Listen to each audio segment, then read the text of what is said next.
Welcome to They Live by Film, a film discussion podcast focusing on the Criterion Channel and beyond. My name is Adam Lundy, and I'm joined as always by my co-hosts Chris Haskell and Zach Bryant. Hello, gentlemen. How's things? Hello. Happy How's it 4th. going? Yeah, good, good. Can't complain. Can't complain. Happy 4th of July Eve. Is that a thing? Oh, yeah. I don't It know. will be eventually. Don't worry. Okay. Happy 4th of July Eve to you guys. It'll be obviously past by the time the episode comes out, but to all the Yankee Doodles who listen, congrats on defeating the English. That's what your thing is? Is that Independence Day? It's a signing of the Declaration of Independence. Yeah, we didn't defeat Okay. the British yet. Oh, you hadn't defeated them yet. I mean, the Okay. French, really, but same thing. The French. Wait, hold on, I'm so confused. When did you kick the Brits out? What year was that? What war was that? The Revolutionary War, The Revolution. and then Is again that- in the War of 1812. Okay. As long as you beat the English at some point, that's all I care about. That's why I watch The Patriot every year. Okay. If you want good propaganda, you watch The Patriot. Very good, very good. So today, as listeners, you may have guessed from the title of this episode, we're going to be talking about two films that both feature urban, sort of contemporary settings, but with characters who live their life by the code of the samurai. This is kind of a symbiotic episode because the first film we're going to talk about was very heavily influenced by the second film we're going to talk about. So we're going to see some crossover in terms of the discussion, of course. So we'll jump right in. The first film we're going to talk about is from 1999. It's by Jim Jarmusch, and it's called Ghost Dog: The Way of the Samurai. This was my third Jarmusch film, I think. Yeah. After obviously we talked about what was the one that we talked about? Down by Law. Mhm. Down by Law, yeah. And then I'd seen a different one myself. Stranger Than Paradise, or Stranger Than Paradise. Yeah, I really loved that one. Down by Law, I thought was, it was cool. It was fine. Ghost Dog, really like this one. So I'm on good terms with Jim Jarmusch at the moment from the sort of little films I've seen. Like, I'll be honest, this film was kind of this was one that I actually put off for like a long time, and it's gonna sound like a really superficial asshole reason, but I just thought the title was dumb as shit. So I was like, I'm not watching this movie. This movie's gonna be so dumb. And then, like a little sheep that I am, Criterion put it out, and I was like, oh, maybe this movie's good after all. So I'm glad we kind of got sort of forced to watch it because it got voted in the film club. Because I did really, really enjoy it. Do either of you guys want to sort of jump in with initial thoughts? Had you guys seen this before? This first viewing? I've for seen anyone it else? before. Yeah, You saw it, okay. yeah. yeah, you wanna go, Zach, and then I'll do like the whole ratings and everything. Sure. I really don't like this movie. Like, at Well, all. okay. I was not. I don't expecting this start. We're gonna kind of compare later, so I'll try to refrain from doing that. But I feel like the next movie is a comparison of what a good version of this looks like. Me and Jarmusch have a very interesting relationship. Anyway, I like Down by Law. I actually really like that movie. I haven't liked a single other thing he's done. Okay. One of the complaints I hear from people that don't like Jarmusch is they just don't think he's funny. It doesn't work for me. I'm not going to Okay. say he's not funny, but mine and his humor do not match. Yeah. At all. We are not compatible. And I'll even say this: like, I watched Dead Don't Die came out. I don't know, was it like 3 years now? There are moments of that me and my girlfriend still quote because there are some funny things in there. But like the whole thing, like this one, I guess the way I sum up is like we'll talk about Jeff Costello, who actually feels like this really cool, calculated character, and Ghost Dog here feels like a cosplay of that idea, like somebody who watched Jeff Costello watch The Man with No Name and said, how can I be super cool and be that like strong silent type? But he's never silent, and it's not, I don't know, it just doesn't work for me at all. Like, it just feels like a cosplay of that idea. That's an So interesting point. We'll definitely pick up later because I do have feelings on the actual character himself that I kind of want to talk about at some point. So Okay. definitely pick that so up. I think there's that leads really well into what I like about the movie. So okay, objectively, Ghost Dog is currently 1,986. So it's up there with a De Palma movie called Body Double. That's a good Um, movie. yeah, you're starting to get into some deep cuts here. There's I don't know. Yeah, it's a little bit more deep cuts at this point. It's actually pretty close to Hidden Fortress from Kurosawa, Great Train Robbery. So still pretty, pretty good movies. The reason I like this movie so much is actually because I like the humor from Jarmusch. And I think that there's a misconception about him. By the way, I'm not trying to convince you to like it, but I think that the reason that I do like it is because I think he puts humor into almost everything he does. Like I think almost every scene in this movie, there's a little bit of like a side smile, kind of like sarcasm or playfulness or something to it, including the scenes where Ghost Dog is up on the roof stabbing at the air with his sword and stuff. Like I think all that's meant to be funny. I don't think it's meant to be hey, check out like this awesome samurai without a little bit of irony in it. I think I just did a quick count. I've seen 8 Jarmusch movies now. I love him quite a lot. And my humor also has a lot of irony in it. So I think we just kind of get along in that sense. Like, Tom Waits is the same way. There's a crew of these guys that were kind of banded together and running together for years. And they all have that same sense of humor where like they're everyman, they're working men. Like they try to, portray themselves that way. But there's also like an intellectual kind of approach to that. And they kind of not poke fun. I think they're sincere, but they just point out irony and humor in like these situations. And so I think he does that here as well. And there's some scenes we'll get into later that are just, I think, brilliantly funny, overtly funny, not just like iron, not just kind of sly irony, but overtly funny. But that's why I like it. But again, not trying to convince you. I get it. I mean, please convince me. I would love to go back and rewatch it and it just click for me because, like, I like the idea of it. I really do. Forrest Whitaker is just a weird choice for me. I don't know if that's the problem, but I just think he's an interesting choice for the main character. I get why he does often play kind of stoic characters. I get why. One thing I kind of just want to pick up on from what Chris is saying, I don't remember this film being funny. Was I supposed to find this film funny? I don't remember laughing. I guess in an ironic way, you see something that's ironic and you're like, oh, okay. I don't personally ever find Jarmusch's stuff like laugh out loud funny, but it's just kind of like, oh, it's a funny situation. Like the only funny part I thought was that gangster who's like really into gangster rap. Oh, yeah. Like, it's like the 65-year-old sort of mobster going around rapping. Was it Public Enemy? I think he really likes. He mentioned he's in the bathroom. Yeah. That's like I found that funny. I didn't really. The scene where the camera's switching back and forth between the mob bosses and the guy that hires Ghost Dog, and they're like, "Wait, you communicate with a pigeon?"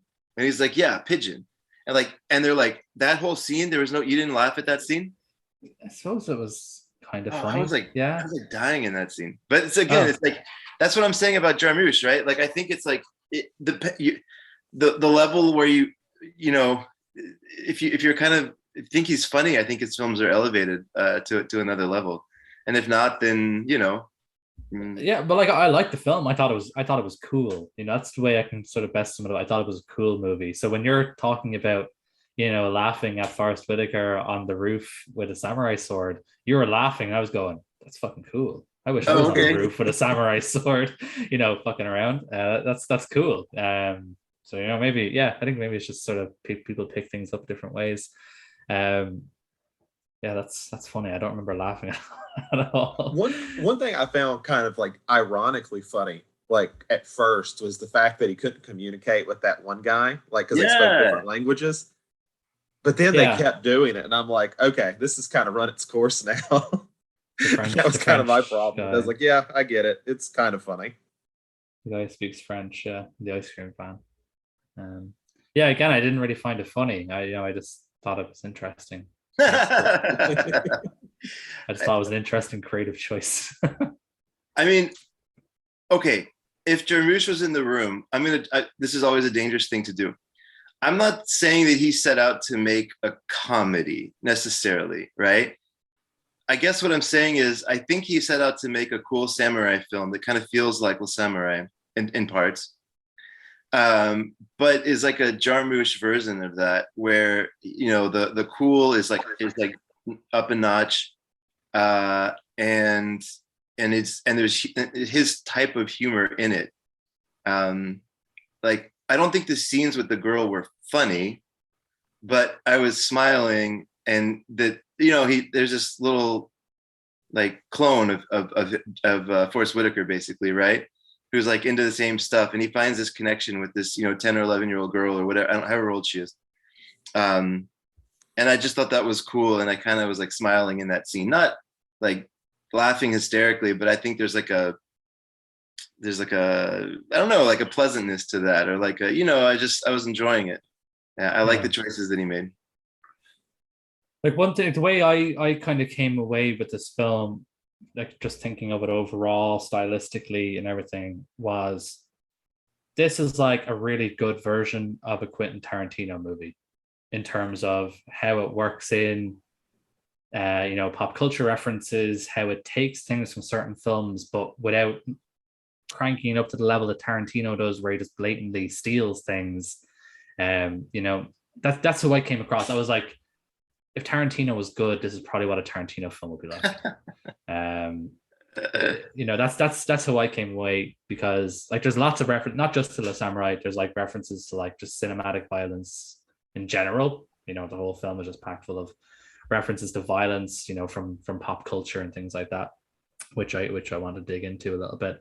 But it's also cool as hell. And yeah, now that you're talking about them, sure, I can definitely see that there's funny moments in here, apart from the one I initially remembered, the whole conversation about the pigeon and stuff. In hindsight, yeah, that's actually pretty funny. I wasn't laughing at the time, but I get why other people would laugh at it, without making fun of it, that kind of way. Yeah. It's funny. It's funnier to some people than it would be to others. But yeah, I thought the film was really cool.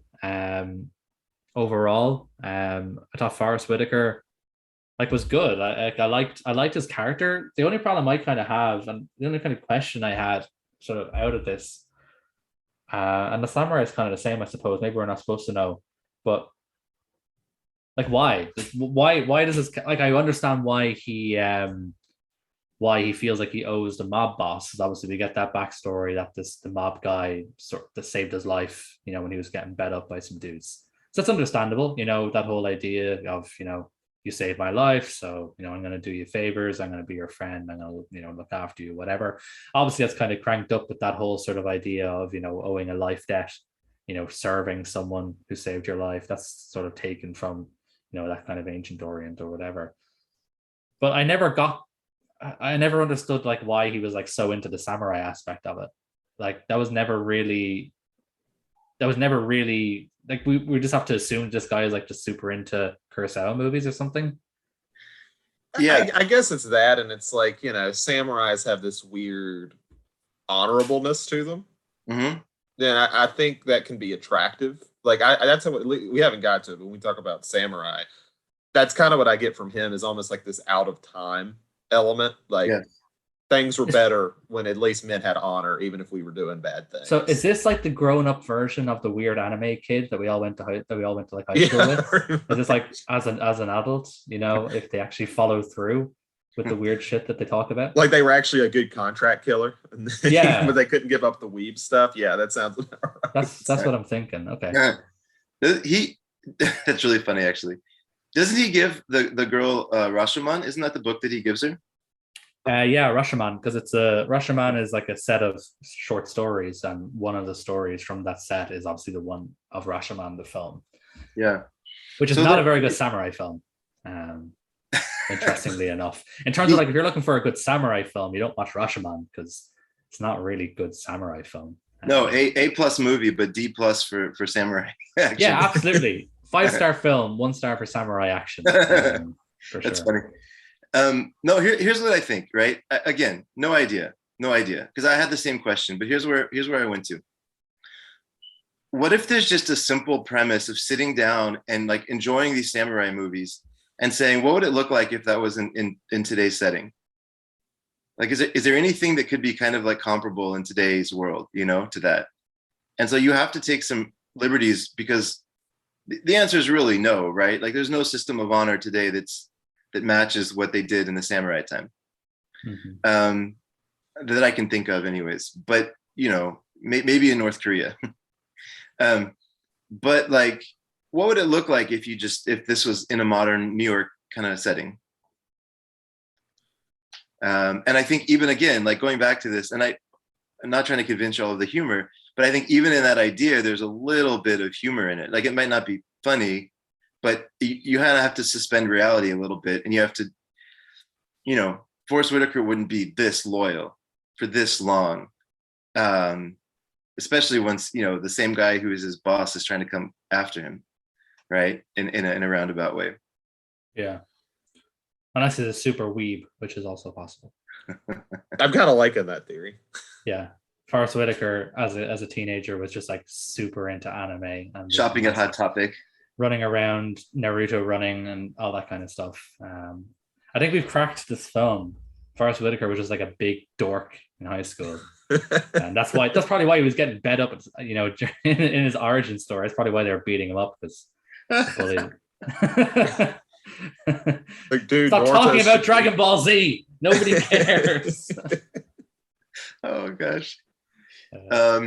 Sure, why not? Is it worth spending 30 seconds just kind of going through the plot of the movie if anybody hasn't seen it? I suppose that would have helped when I first talked about it. The plot. So like, I'll read what Letterboxd has. Let's pull it up here.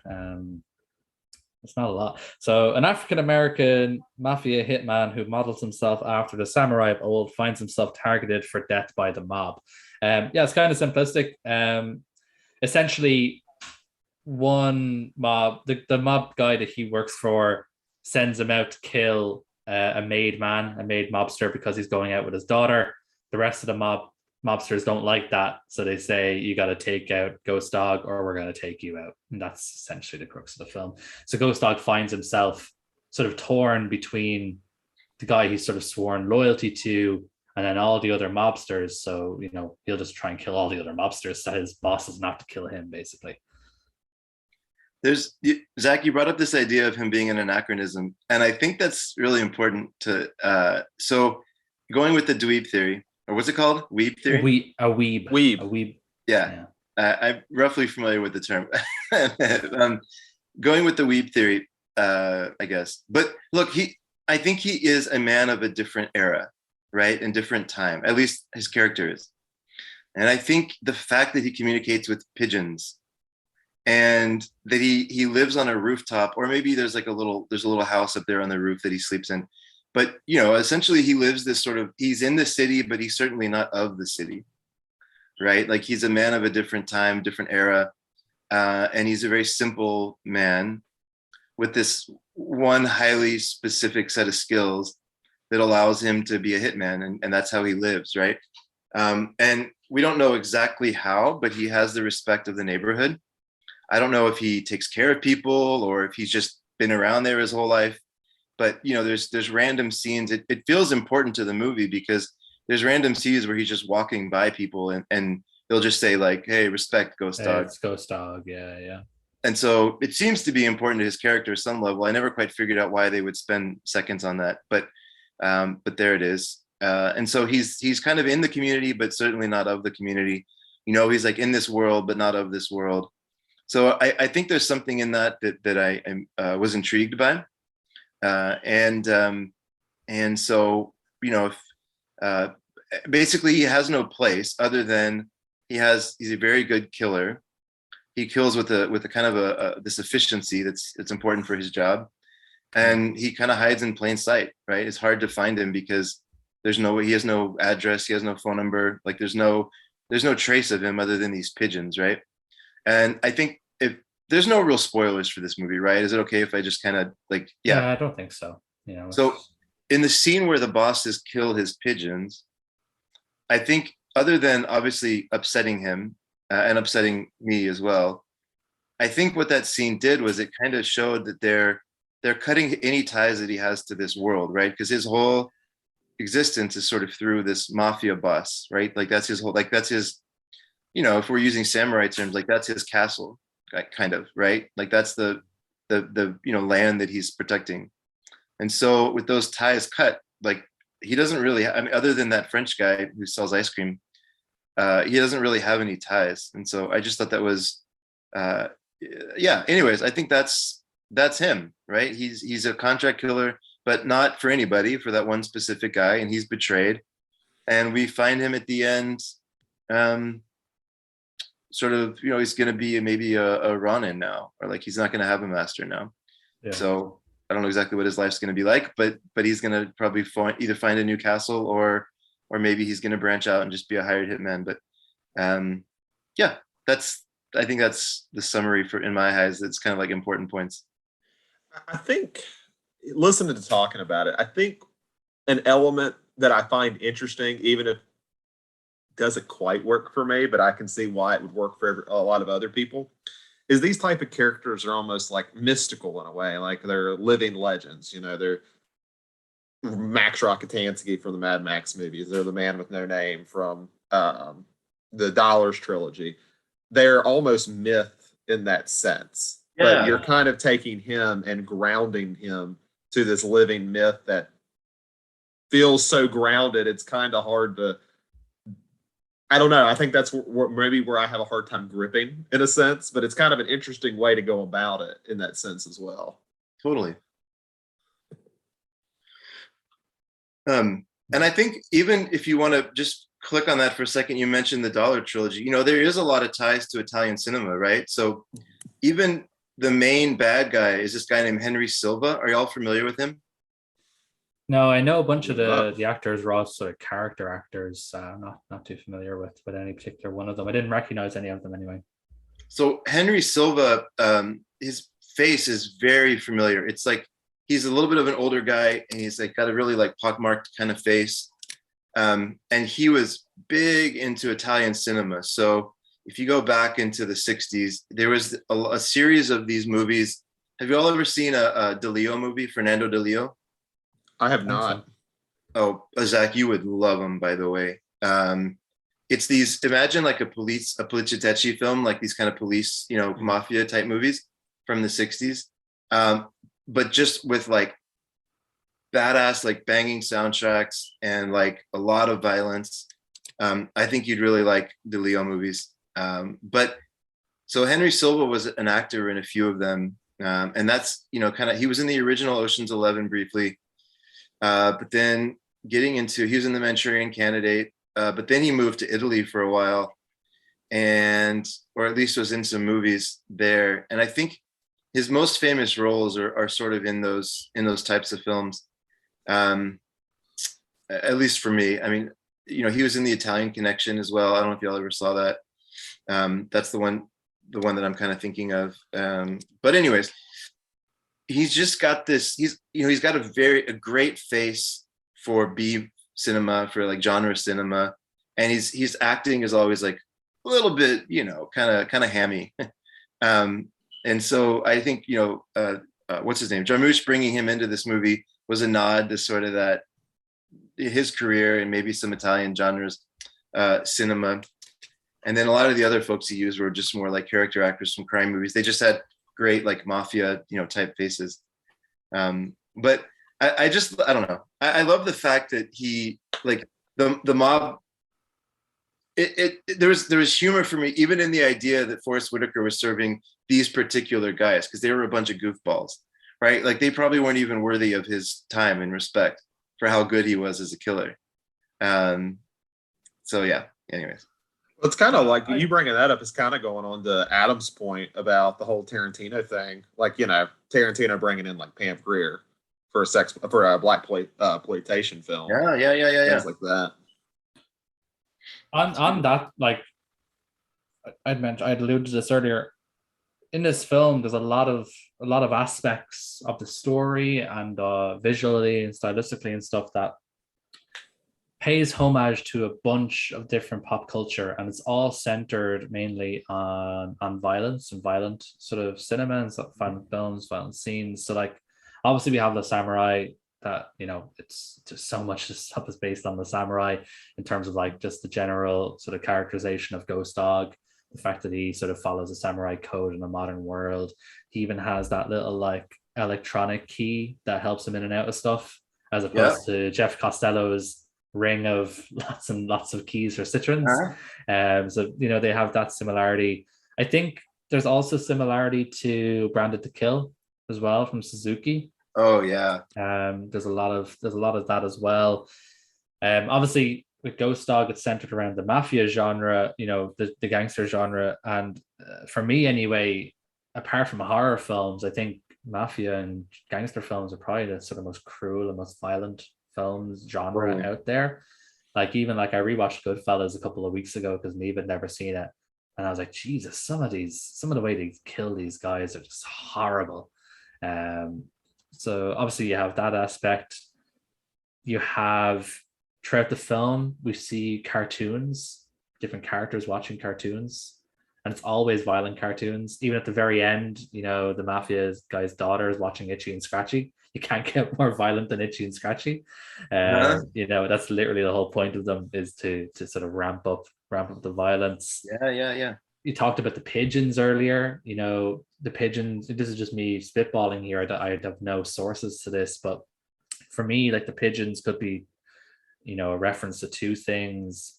Either the fact, Marlon Brando's character in On the Waterfront similarly looks after pigeons on a rooftop. That's quite a Okay. violent film. Yeah. Also linked to mobsters. You could also link it to that famous story of how Mike Tyson became a boxer because some guys killed his pigeon, so he Yeah. wanted to get back at them. So True. that's we could link in there, and then to sort of round it all up, then the soundtrack is done by a guy called the RZA. I don't know if you guys are too familiar with your '90s hip hop, but the RZA is one of the founding members of the Wu-Tang Clan, Yeah. and obviously, as their name alludes to, they are very much into their kung fu, sort of Shaw Brothers cinema. So obviously they're super violent, super fun films as well. So for me, this is why I kind of said earlier, this is maybe like a better version of a Tarantino film, because this Yeah. is full of references to pop culture, but it's not in your face and it's not blatantly stealing pop culture the way that Tarantino does. Yeah. And that's what I really like about this film. There's a lot of cool moments that you pinpoint and say, oh, maybe that's a reference to this, or maybe that's a reference to that, as opposed to a Tarantino film where you say, oh, well, he stole that from that film. Oh, he stole this from that film. Oh, he's reading Ezekiel 25:17. Isn't that a ripoff of something that's from the start of I can't remember that Japanese, that Sonny Chiba. There's a Sonny Chiba film. Like that whole Ezekiel 25:17, Tarantino didn't even write that. He stole that from a Sonny Chiba film. Oh, nice. So, there's a big difference between them in terms of how they get their references across. I much prefer how Jarmusch does it in a much more subtle way. And I would really like to I think this makes this film very rewatchable as well, because I'd love to Yeah. rewatch it again and try and pick up stuff that I didn't pick up first time around. When Adam starts talking about Tarantino, I'm always waiting for the part where it'd be like, what's the worst part? The hypocrisy. And just leaving it there. Nice. Yeah, I was about to bring up RZA next. So, RZA is on the board of directors for AGFA. That's cool. He has a huge archive. The dude is a film historian. Like, I know he's known for being a member of Wu-Tang, and rightfully so. But the guy's like, I mean, he's deep into film. He directed films. He's directed at least one film that I'm aware of, anyway. The Man with Yeah. Golden Arm or something like that. Yeah, and he's done, he's been a composer for several. I think he was even a composer for scenes in Kill Bill. Speaking of a Tarantino connection, but my favorite nickname for him is the RZA Rector. He gave himself a couple of nicknames. That's my favorite one, other than Ruler Zigzag Zig Allah.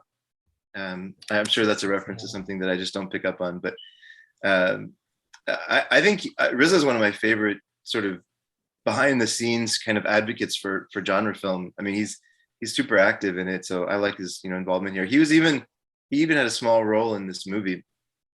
He I don't did, yeah. He was wearing the camouflage. As soon as I saw him, I was like, "That's the result."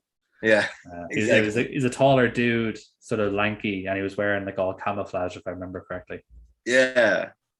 So maybe that was a moment where they just wanted to get him in the movie because this scene was a bit random otherwise. But standard cameo, I think. Yeah, exactly. So yeah, I mean, look, it's a mafia movie about guys that watch Itchy and Scratchy and dance to is it Public Enemy? Is that right? Public Enemy, yeah, Public Enemy. And can't fathom how one of the members of the family communicates with the hitman through pigeons.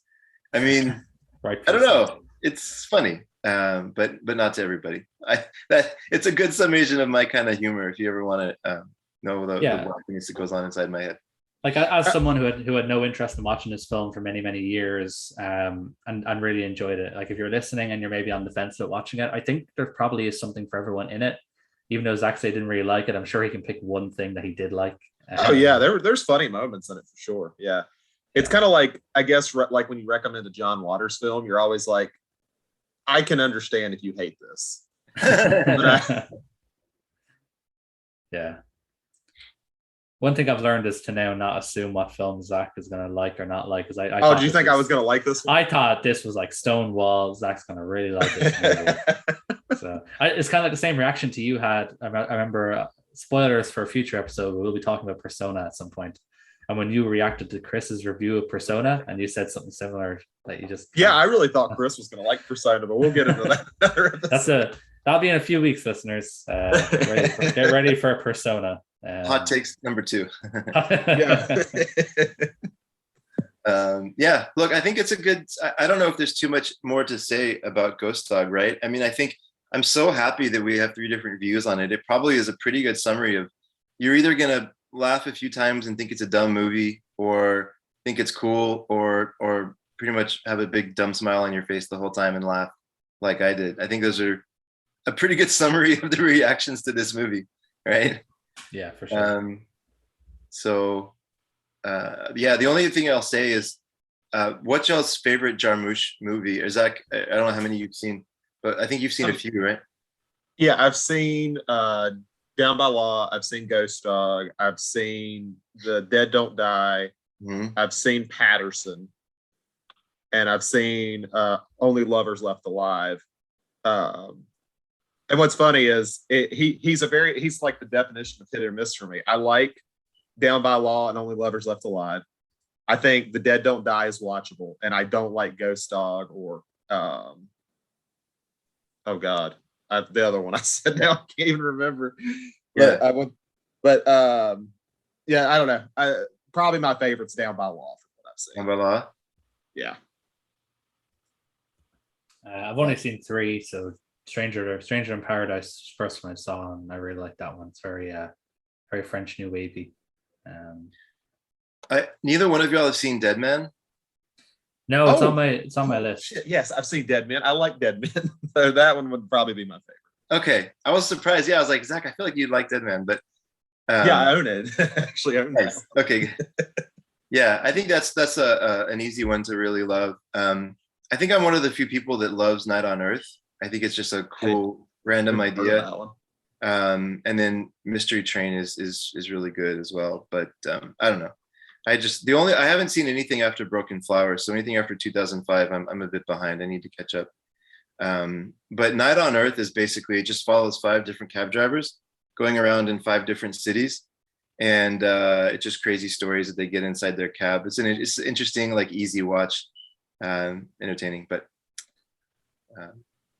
that's it. I've seen clips from Coffee and Cigarettes. I've seen like a couple of like the vignettes on their own. So, but it's been like 10 years. Yeah, I don't think that one would probably.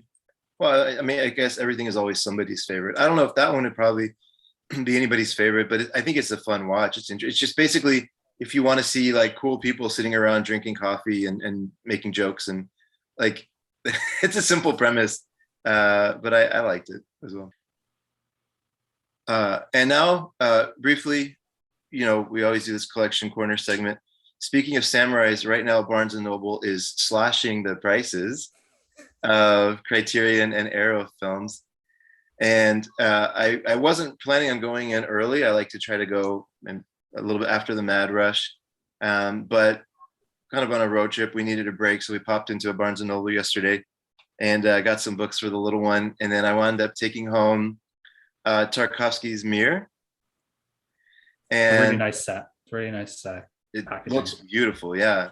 Yeah. Shaft. And then I got one other one that I can't remember off the top of my head, but I just left with three.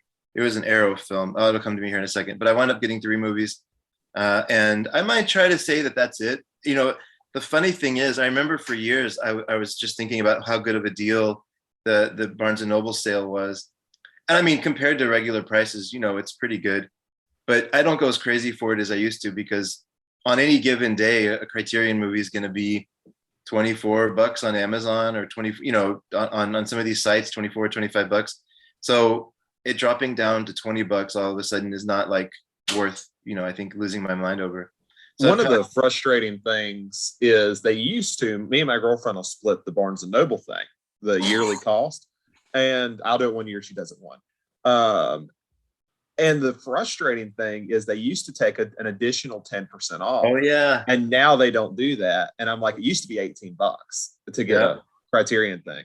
Now that was a little frustrating to me. Well, the person at the counter yesterday tried to sell me on the membership deal, right? Because I walked up with a couple movies and a couple books and all this stuff. And I was like, yeah, maybe, because it's $25. And I was like, maybe, how much am I going to save? And she looked and she was like, $3. Not worth it. Yeah, no, thank you. But yeah, no, you're right. They took it away. It's unfortunate. But yeah, I think the only reason I kind of stick with Criterion is just because if I can avoid buying from Amazon, I try to as much as possible. Yeah, totally.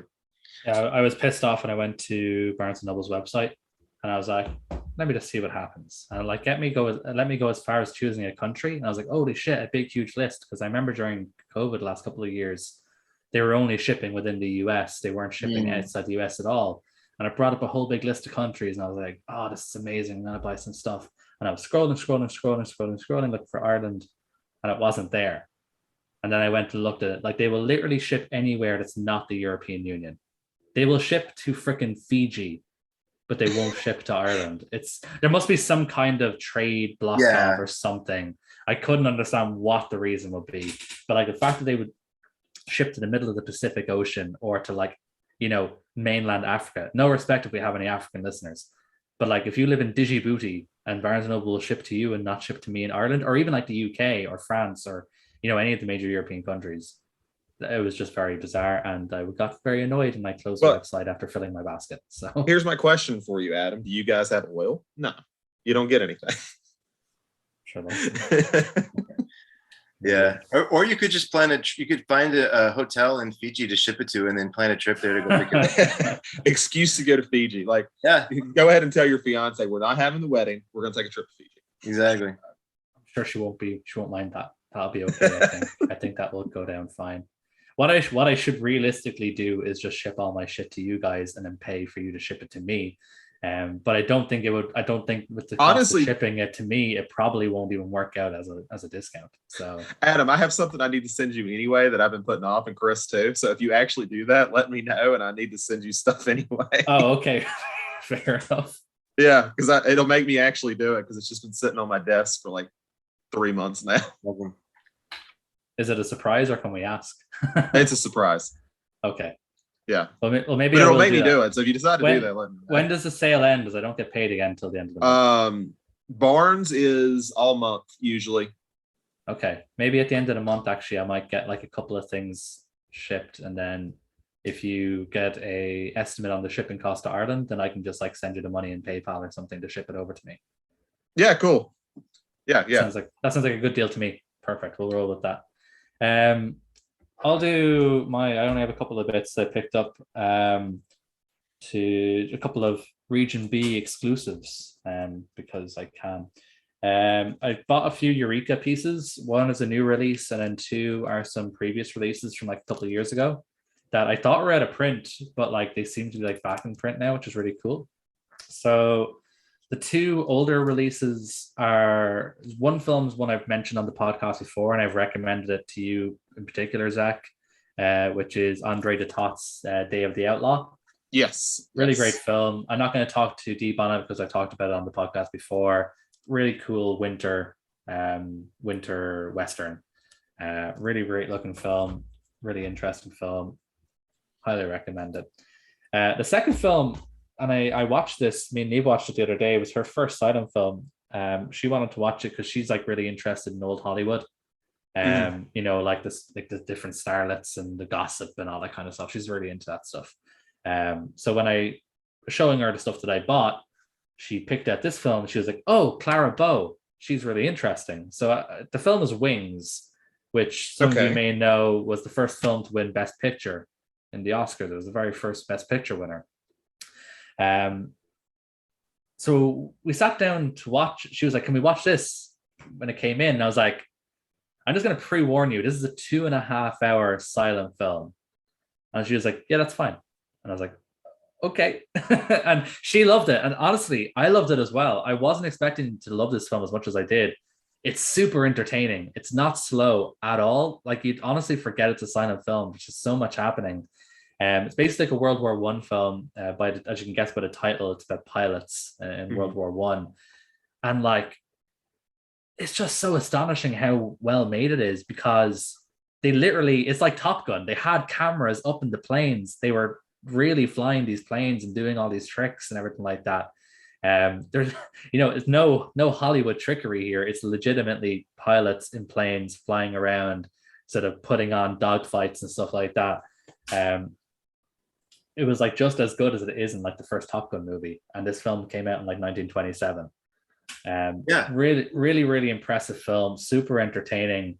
Like I watched it, I got to the end and I was like, yeah, I'm not surprised. That's actually I'm not surprised this film won Best Picture. This film is really awesome, and I'm surprised like not enough people like don't talk about it more when talking about like old Hollywood films or talking about like silent film, especially because of just how super entertaining it is. So if you get a chance to watch it, I'm sure at some point it'll be streaming on the channel, but I'm surprised like it wasn't in the first place. It's a really great film. The last and final piece I got was a new release from Eureka as a slip of a film called Execution in Autumn. Oh yeah. Cool name. It's a Taiwanese film. Yeah, honestly, I had no idea what the film was about. I just thought it looked cool. It's the film's a bit darker than I was expecting. It's about this guy who like kills a pregnant woman, and when he's on like death row waiting to be executed, a family member, I think his grandmother or something, wants him to basically get married and have a child while he's on death row in order so the family name doesn't die out. So like it's not it doesn't sound like a fun film, but like it looks gorgeous from like the images and stuff on the back. It looks like a really nice film. You know, it's like Eureka's Slips. It's a nice packaging and stuff like that. So yeah, I picked it up. The good thing with Eureka is when you do blind buy from them, like it was only like €15. So what are you out of? Yeah, you know, it's not like you know I've dropped, you know, like well you guys have $40 for a standard price of a Criterion. It's not like I dropped major money on it.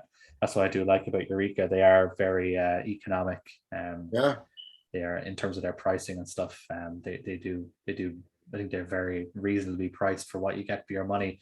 Like Wings cost me €12, and like that has a bunch of stuff on it, like in terms of special features as well. So, yeah, those are my pickups anyway. This director that you picked up, Execution in Autumn, people don't really talk about him much. His name is Sing Lee. Yeah, but he was.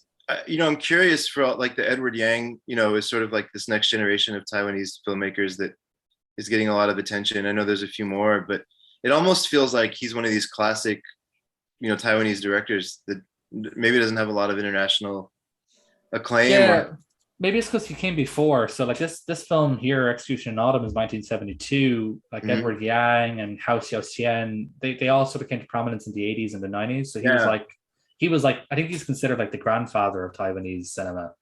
That's because cool. He was like the guy who got the ball rolling. Like to bring it in the modern meme context, he walked so that Edward Yang can run.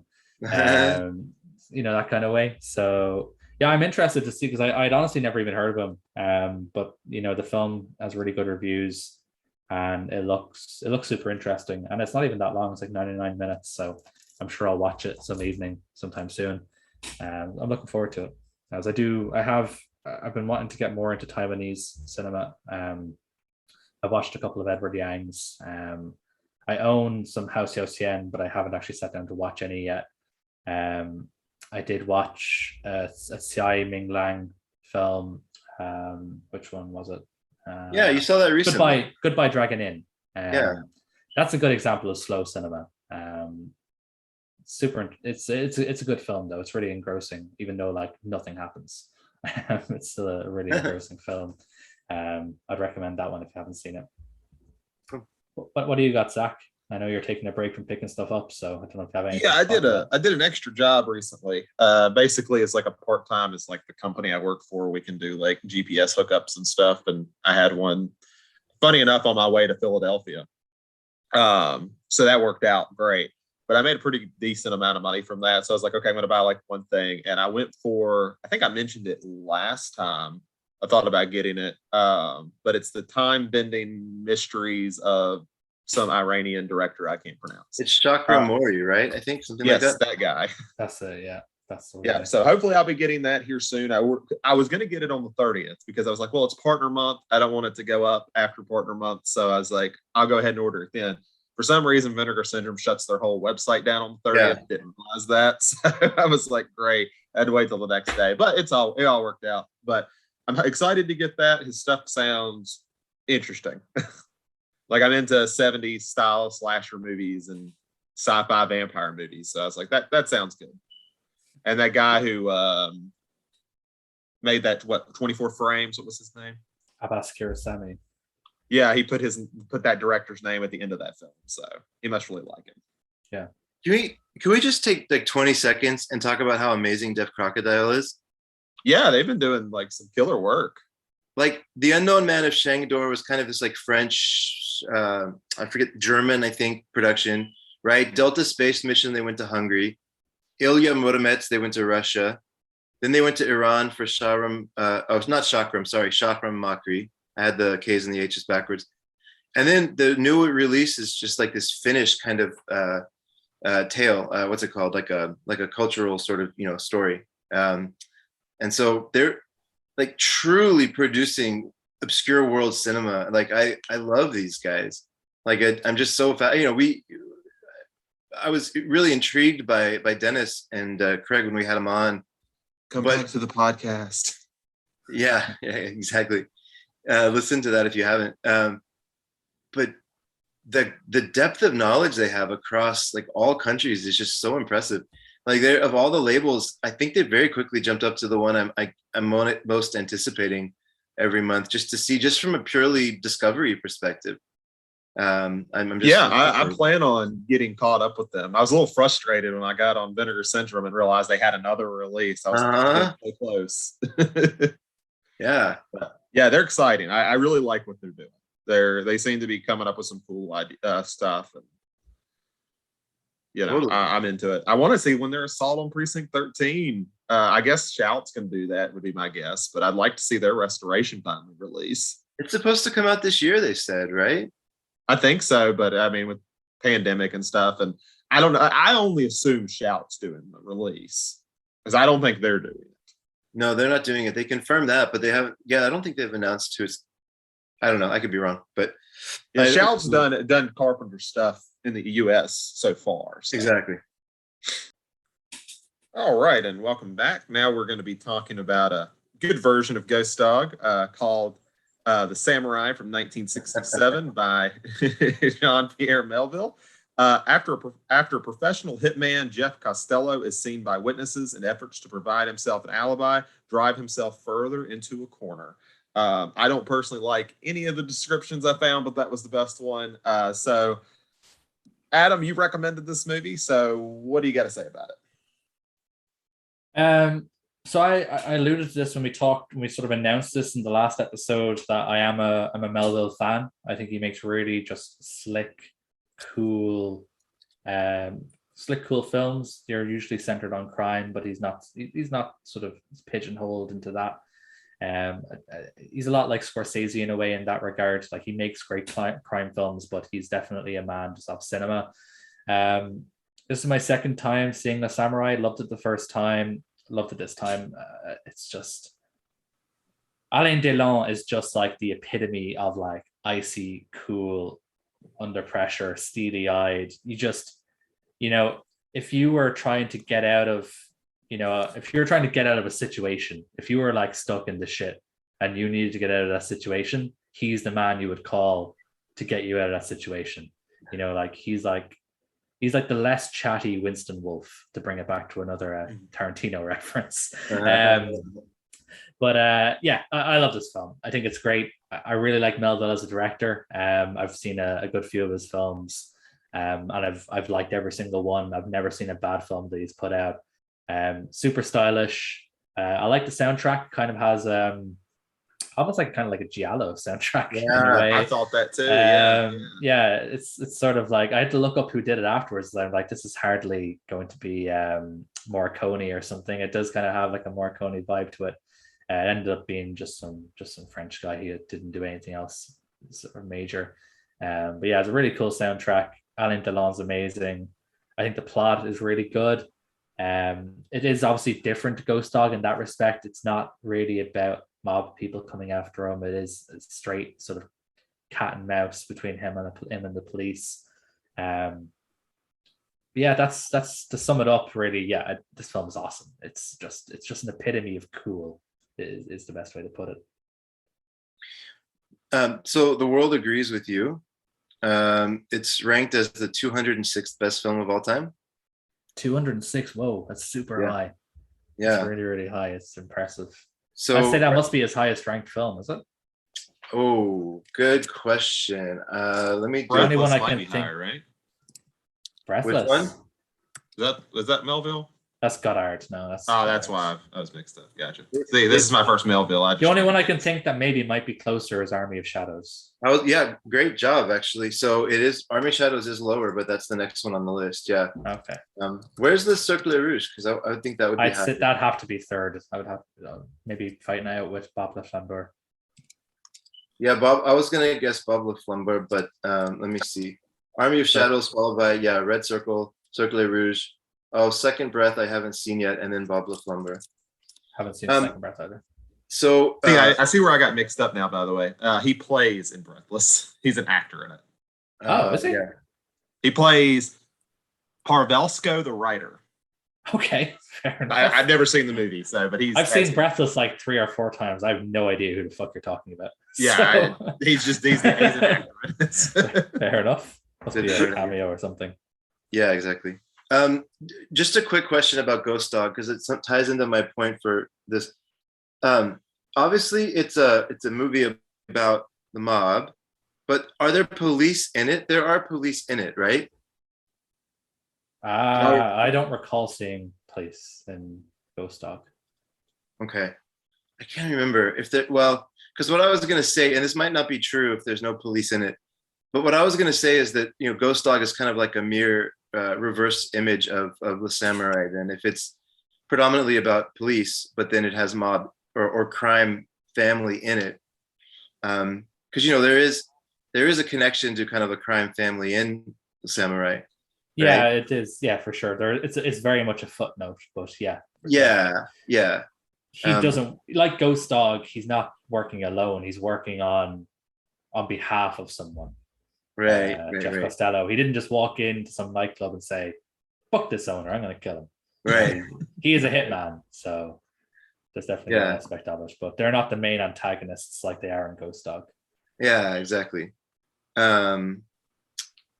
Anyways, but yeah, I think so. Just real quickly, then before we get to Zach, I hope that well, actually, not say I hope. I'm curious to see what you think about this, Zach. But for me, this film is very cool. But beyond it being cool, I think there's real tension created. I love the scenes in the police headquarters where they're kind of tracking him through the subway system, and people are, turning on and off their wristwatch based on his location. And there's, I think I'm trying to imagine watching this in the 60s. I think this came out in 67, right? And I'm just trying to imagine watching this and seeing that technology. It's kind of cool because, Bond was only in 62.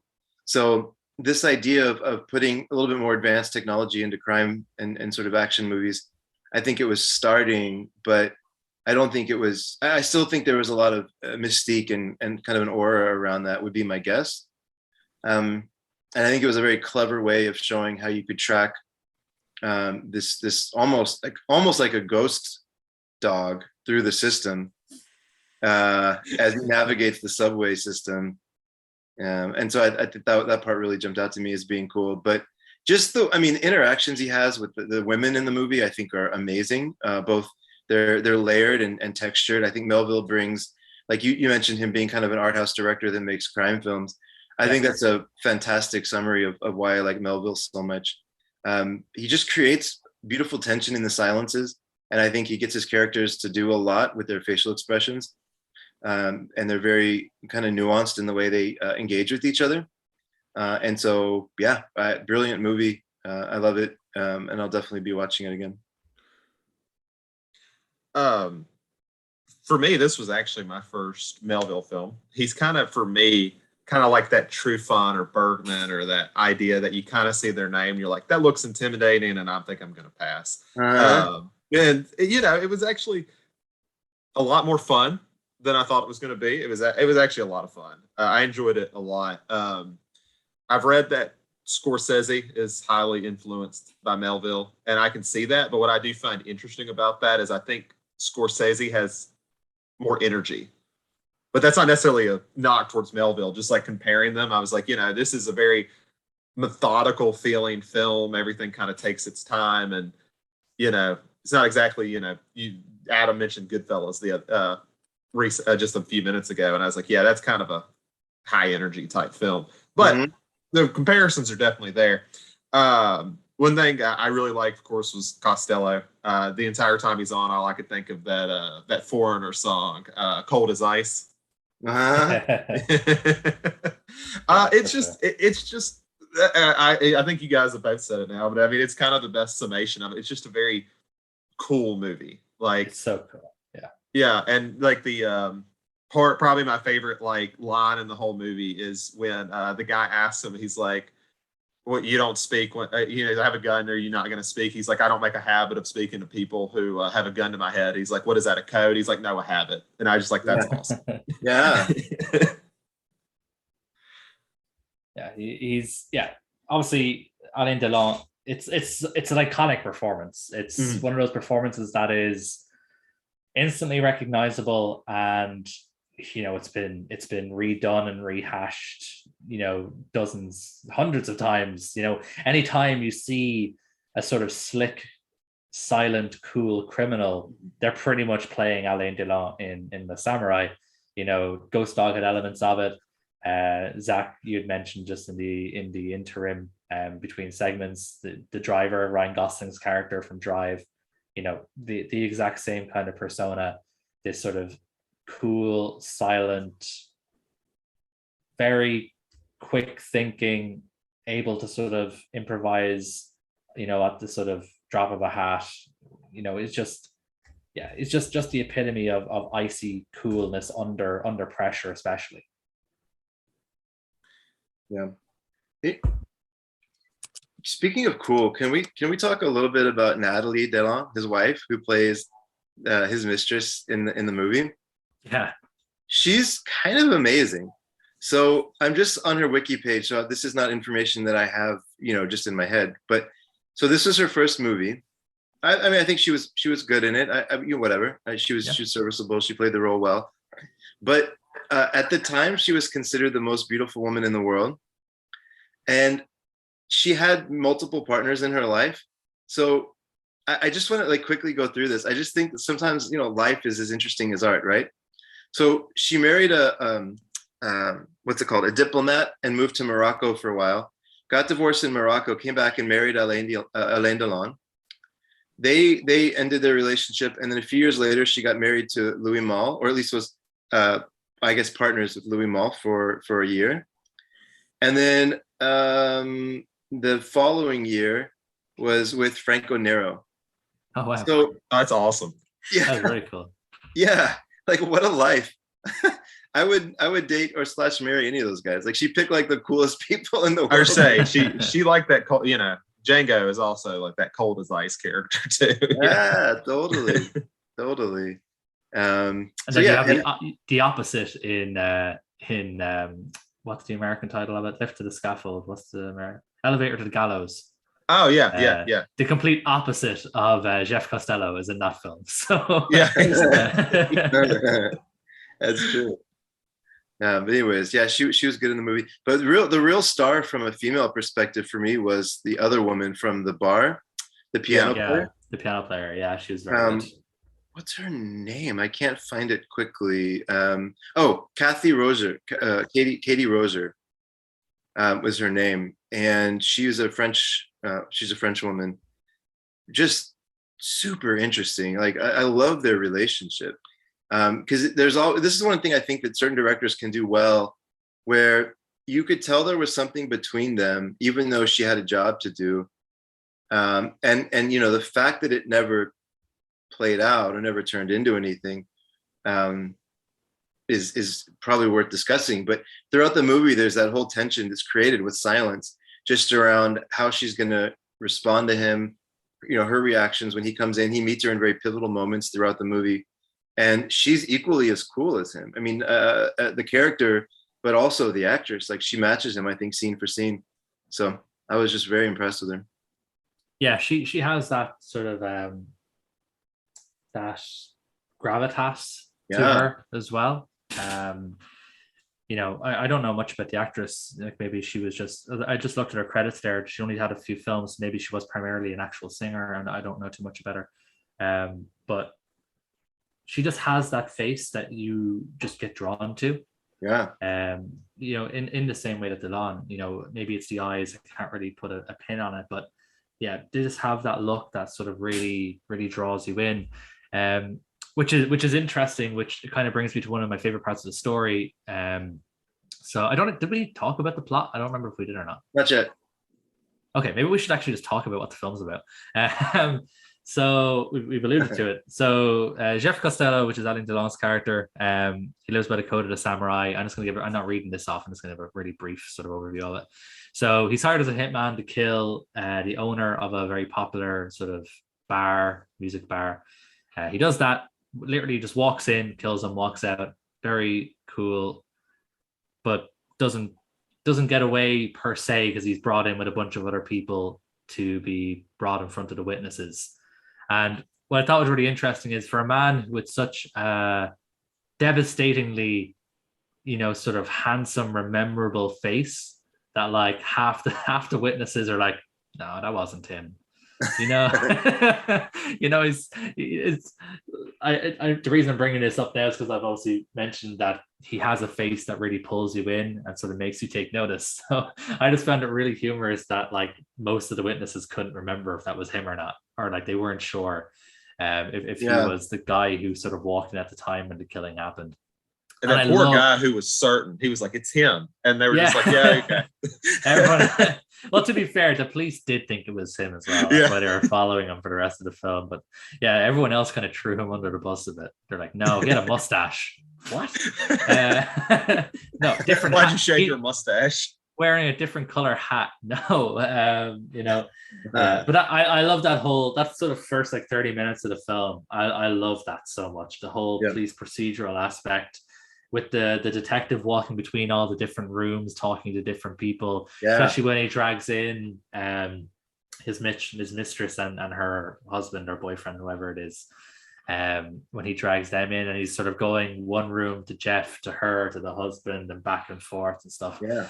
It's, Zach brought it up earlier, it's a super methodical film. You know, it's everything is down to like the very minute detail. It's a very stylish film.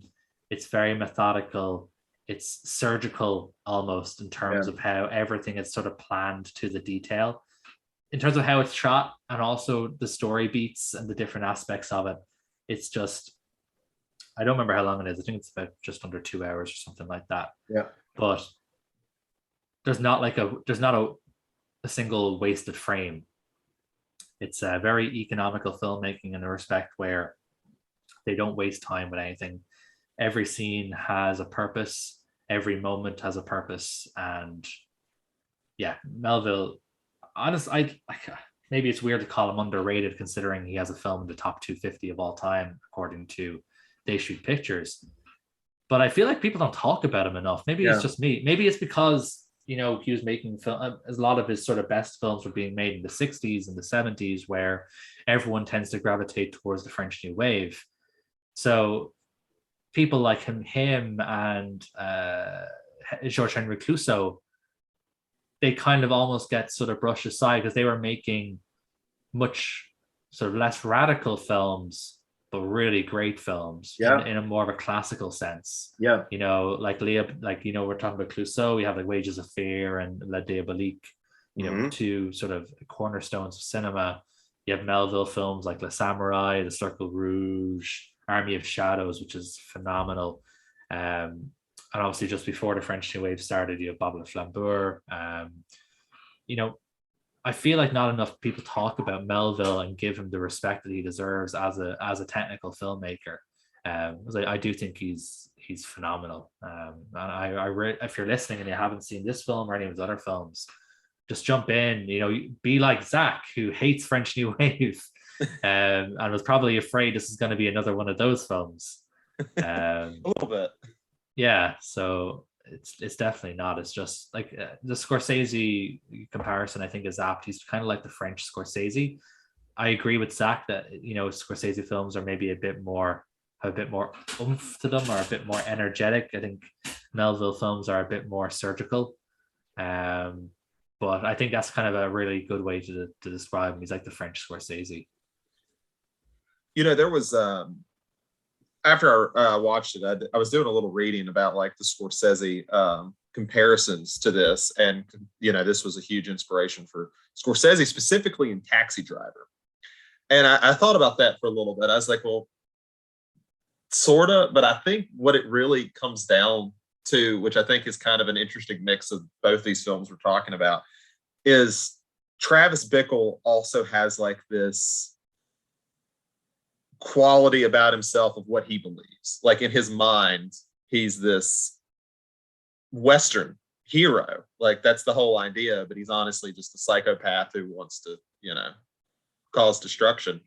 And it's kind of I wouldn't say making fun of these ideas, like when you have like Costello's character and you have Ghost Dog's character, but in sort of a way it is. Like, it's like, look, if somebody actually had this weird code that was basically delusional, they would be considered psychopaths. I was going to say, when you brought up Taxi Driver, I was like, yeah, this is kind of like if Jeff Costello was mentally ill. Yeah. This is what it would look like. But there's probably something in that, right? Like, what's the difference between a hitman and a serial killer? It's just sort of like their targets, right? Yeah. Who is their money exchanged? Yeah. That's a good way to look at it. And I mean, you look at Travis Bickle, who is about to commit like an assassination, but the ironic part is it's not for political reasons. Like, he's not killing a politician for any good reason, but he could be read that way, which is a big part of that film. Towards the end, there's a lot of readings to that. But yeah, it's a thin line. I mean, everybody who, okay, this probably is not true, so it's a bit, but I'm just going to say this and then we can, but like, the people who kill are probably driven by an internal code that they believe in, right? And so I think like society's reaction to that code that they believe in is very different depending on sort of who's getting killed and what the reason is, right? Like, I remember growing up thinking, I was like 12, 13, 14, before I understood the world, thinking it'd be cool to be a hitman, not because I had any idea if I could actually pull it off or not, but just there was like a romanticism around it, right? Like, it's so cool to like just get paid $2 million for like, a couple hours of work. And then the Western outlaw, yeah, people dreamed about that. Like, Yeah, but like, you know, if you grow up thinking you want to be John Wayne Gacy, like that's a very different kind of discussion, right? Yeah. But they both probably have their internal codes that they you know live by. So, anyways, I don't know. I don't want to make too much of this point, but at the end of the day, we are talking about killers, and I just think it's interesting. Like, it's okay to talk so casually about Alain Delon. He's not perceived as a threat to like women and children or innocent people, I guess, right?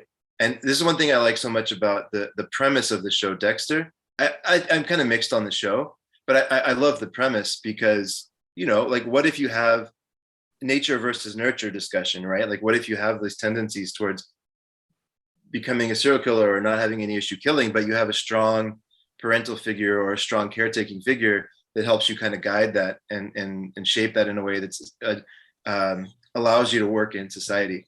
And I think all of a sudden it becomes a show that people can watch pretty easily because they're sort of like, it just checks enough of those boxes that they're like, oh yeah, good, he's doing it for the right reasons. You know, it's like, well, yeah, but I mean, he's still killing. Since we're on Scorsese, that kind of reminds me of that idea that Jack Nicholson's character in The Departed, where he asks like young Matt Damon, he's like, what's the difference between a cop and a criminal? He's like, it doesn't make a difference when there's a gun in your face. And it kind of has that idea too. Like there's this very thin line between morality and a code and just not having one at all. Yeah. It's very thin. Suppose you see the same in like, you know, those loose detective, like a Dirty Harry. Yeah, like yeah. In a way, you know, that flout the rules, but like Is they it get the okay to job done. disregard society if it's for the greater good? Exactly. Yeah. You know, you see those sort of stereotypical sort of detective movies and shows where, you know, they don't follow the rules, but they get results. You know, that kind of, you know, that kind of stereotype. That's kind of like the police version of that, I suppose. Yeah. You know? Well, just because I want to sneak in a Marvel reference in every episode now, if we can. This is the whole premise of Civil War that I actually did enjoy, right? Even though I was a little bit iffy on how they got to this idea. But how does the world react if there's collateral damage every time that you're doing good, right? And I think that's an interesting topic to explore. And I thought that was cool that they did it there. Chris, you need to watch The Boys now. Okay. I heard it's good. I've heard good. It's good. I did just, while you mentioned Dirty Harry, there's two quick points I wanted to make. One was I got a lot of Dirty Harry vibes from this. That was pretty much the whole point. I just think there's a lot of similarities in those characters. I think Clint Eastwood is a pretty good American sort of counterpart to Alain Delon in his ability to pull this off. Yeah. And then I also really wanted to call out the cop. So Francois Perrier, I'm probably getting his name wrong, but he was a coward in Knights of Cabiria. Do you remember that? No, it's been a while since I've seen it. So great film though. He's a very good actor. He's a very accomplished actor and a good character actor, which I think there's certain people that can take that ability to become almost a chameleon in a movie and have a leading role that kind of fits them perfectly. And I think this role fits him so perfectly. Like that scene where he's with Natalie Delon in the apartment, where he's walking her through what it takes to be, if she can make a statement saying that Jeff Costello was not with her that night. I love his acting in that scene because he's menacing, but being a friend at the same time. You know who he reminds me of? He reminds me of the main character from A Citizen Above. Was it A Citizen Above Suspicion? Oh, Investigation of a Citizen Above Suspicion. Yeah. It's like if that main character wasn't a psycho, that's probably like if he was actually a good cop, that's probably what he would be like.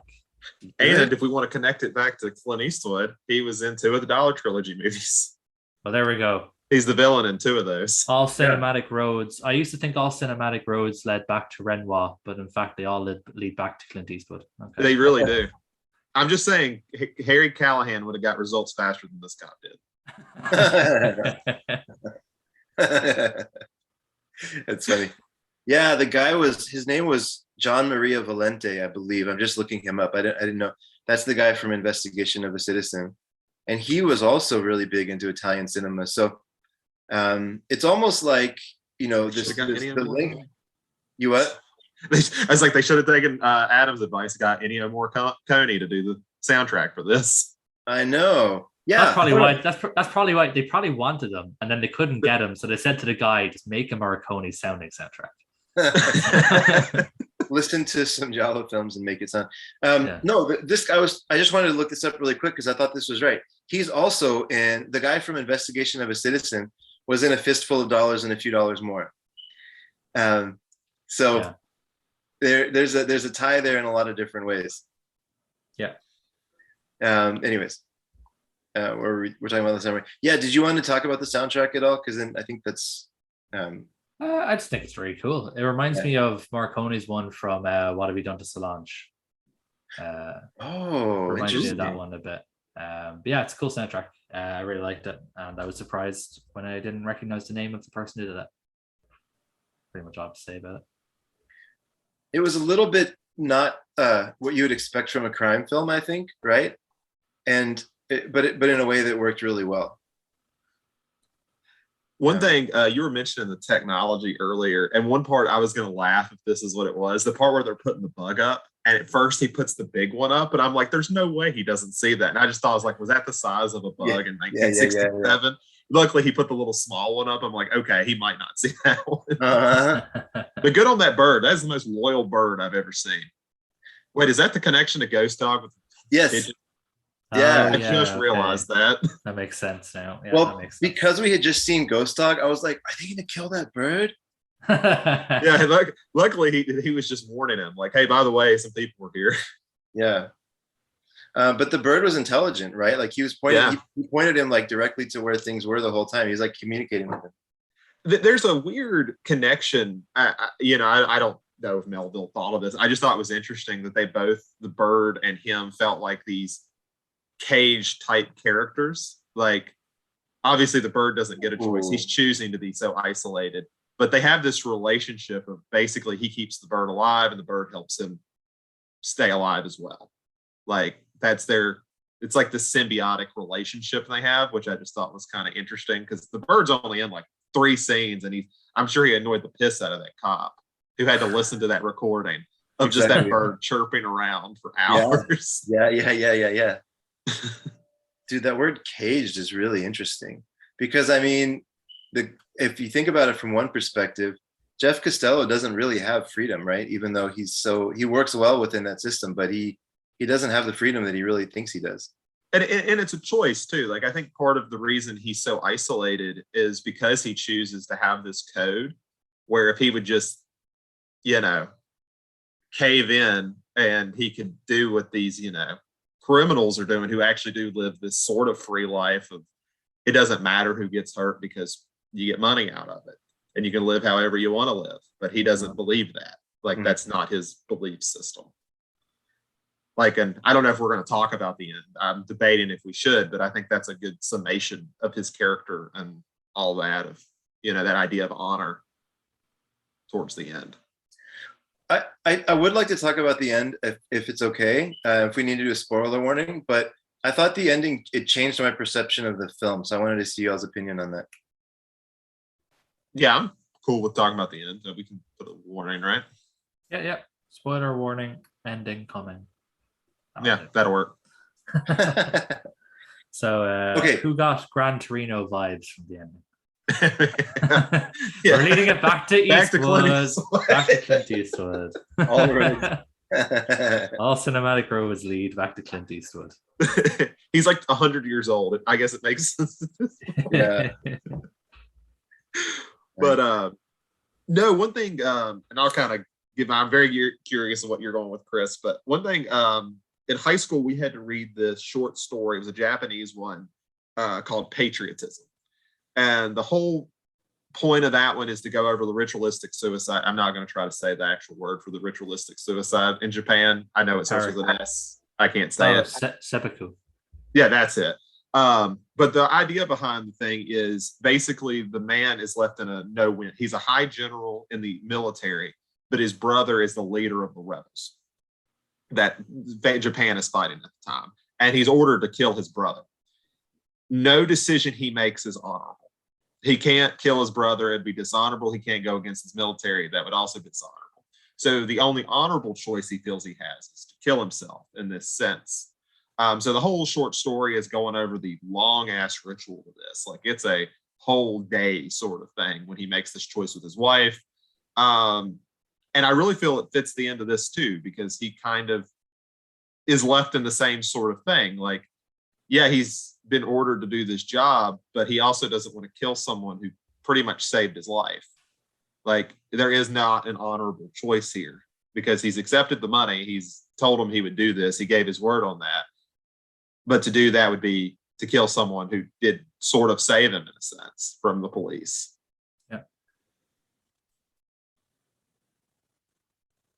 Yeah, it's sort of like, you know, we talked about this with Ghost Dog, this sort of, it's a sense of honor that is, you know, sort of beyond the modern world, really. Yeah. And even though the film is called The Samurai, I don't think it doesn't have as much samurai-y stuff as Ghost Dog does. Right. But that is like, I think that's like a pivotal moment of him making an honorable choice. It's a very powerful ending. You know, when they open up the barrel of the gun, see it's empty, you know, it's like a holy shit moment. Yeah. Because even though you never really thought he was going to kill her, you know, maybe you thought he was going to, you know, maybe try and bait the undercover cops into revealing themselves, and he was going to turn and maybe try and quick draw them or something. Yeah, it's a very powerful ending. It's very cool when they open the barrel of the gun, see the empty bullets. It is really like a wow, like holy shit kind of cinematic moment. It's a great ending. It's one of the sort of great film endings, I think, personally. Maybe even the 206th best one. Yeah, exactly. I think it all definitely links back to this sort of. It's probably the sort of part that's sort of closely sort of links back to maybe the samurai idea of honor. There's one particular idea from the samurai tradition, I guess, but I've gleaned just from watching samurai movies. I don't know much outside of that. But this idea that you charge into battle assuming you're already dead, Mm-hmm. and if you release yourself from your hold on preserving your life, you fight differently and you fight with more strength and courage. And there's two ways to interpret the ending for me, maybe more, but two different ways I could kind of pick up on. One was that he died like a samurai, right? He was not concerned whether or not he lived or died. He just fought for what was right. That's one that I kind of thought about. And the other one I thought about was this idea that if he lives in this movie, then the memory of the lasting kind of impression of, I don't think it changes the overall movie. It's still a great movie. But the ending would leave you feeling like maybe he's immortal, or maybe there could be a sequel someday, or there's a sense of optimism towards this guy that he's above death even, or something like that. But by the fact that he dies, I feel like it adds a level of fatalism, or a level of almost pessimism to everything that happened before that, of like all this great stuff still leads to death at the end. There's no real reason to pursue it. So either one of those I would be kind of okay with, or maybe there's a third I haven't thought about, but those are the two places my mind went to as I was thinking about what the point of the movie was. Yeah, and I actually think that's a really interesting point, in the sense that, you know, in a lot of ways, this just seems like a normal job for him. And that idea that you charge into any battle like you're going to die, well, this was just another job for him that had a couple speed bumps in it, but ultimately it was probably no different than the 10 jobs he did before it. Right. And this is just the one that cost him. And that was just the way to accept that. It's a very, I want to say nihilistic. It's just a very mellow way to go, I guess, almost anticlimactic, but, you know, still works in a really good way. Yeah. See, I kind of feel the opposite. I think the fact that he dies at the end adds an importance to everything that happened before, rather than the opposite. Okay.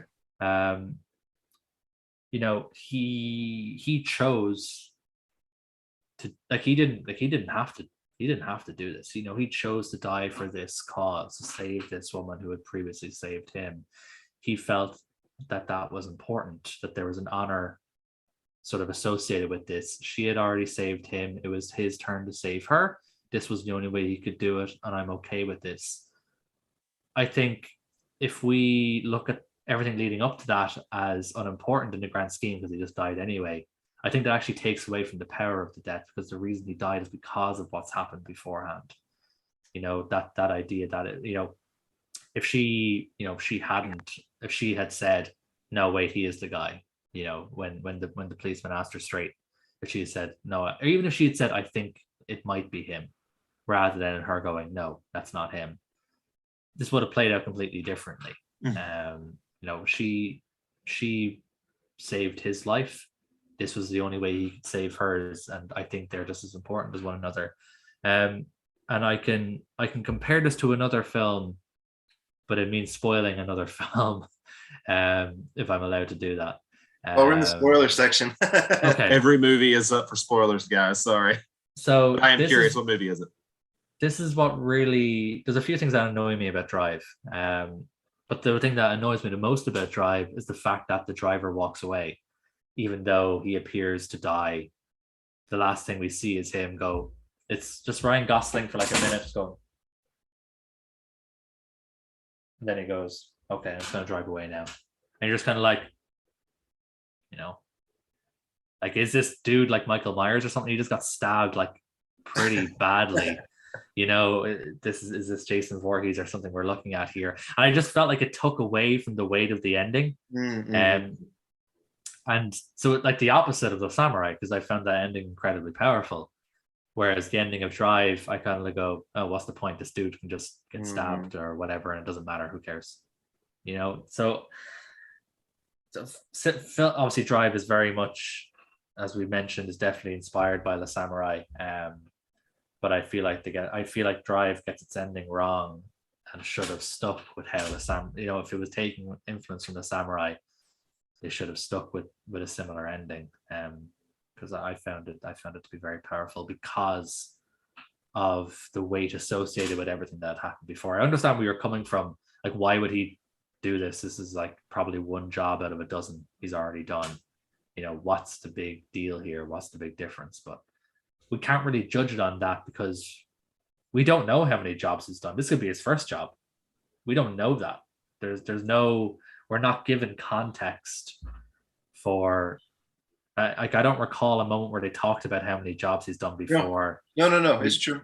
We don't know anything. This could be his first job. This could be his first dipping the toes in this world, and this is just how it went. So, that's my 2 cents on it anyway. Man, that would suck because he did actually a pretty bang up job on everything all considered, and that's how it ends for him on his first job. Man, but at the same time, he chose it. This is what he chose to do. So I don't think it's pessimistic at all because this was a decision he made based on his code. Yeah, I don't. The crime family that paid him, they probably wouldn't have just gone to a stranger and given them 2 million francs or whatever to go do a job, right? I imagine he'd done it before. But the rest of your point still stands. And to be honest, we don't know. So we really don't know. I felt like he was painted as kind of like a grizzled vet, but it's certainly possible that's not true. Like, it would certainly seem that way, considering how experienced he is with evading the police and everything like that. But yeah. Again, we don't know how his other jobs have gone. Maybe this is just different to how every other job has just gone. Maybe he never got caught by the police before. He was never in that situation. That was a jail or not jail scenario. We don't. Yeah. That's the thing. We just don't know. We don't have context for it, so I can only really base it on what we see in the film. Which, I thought the ending was fine. He chose it. I would have thought it was I would have classed it a much crueler ending if he was gunned down the police while he was, running away, or while he was, or if it was like shot down during a shootout or something. Mm-hmm. I don't think the ending wouldn't have been as powerful. The fact that it's clear that he chose to save this woman over himself because she had previously saved him, that's why I think makes the ending so powerful. It's that idea of kind of going out on your own terms. Yeah, exactly. It's like I said before, he chose this for himself. Like it would have been a different situation if he was, shot during a shootout with the police or something like that while trying to escape or something. I think it would have been a completely different ending if that had been the case.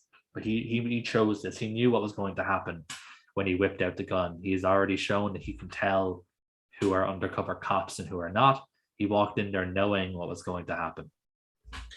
This is a little off topic, but it does make me kind of think about this in the sense that there's always a lot of comparison between like samurais and westerns for obvious reasons. They're very influential with one another.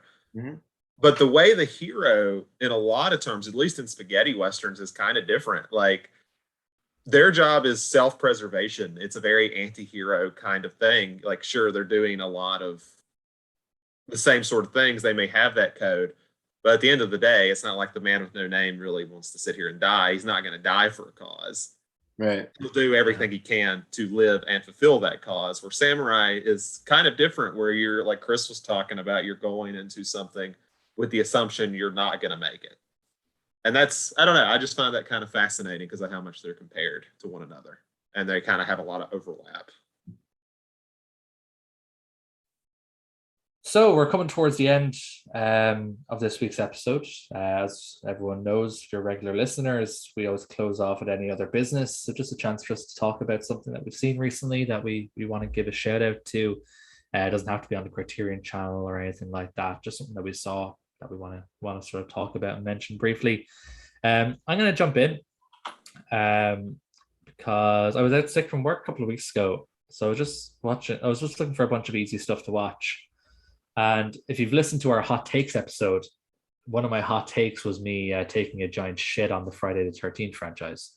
So, after talking with the guys about different films and stuff, usually when I'm sick, I just like to watch like easy stuff, like nothing that's too heady or anything like that. So I decided to watch a bunch of the Friday the 13th movies. So I watched technically 4. I don't count one of them as Friday the 13th, and I'll talk about it in a second. So I'm just going to talk about the 4 of them kind of briefly. I'd seen all these before, of course. It was just like rewatches, but I hadn't seen a few of them in a long time. So based on Zach's suggestion, I watched Friday the 13th Part 6, Jason Lives. Yeah.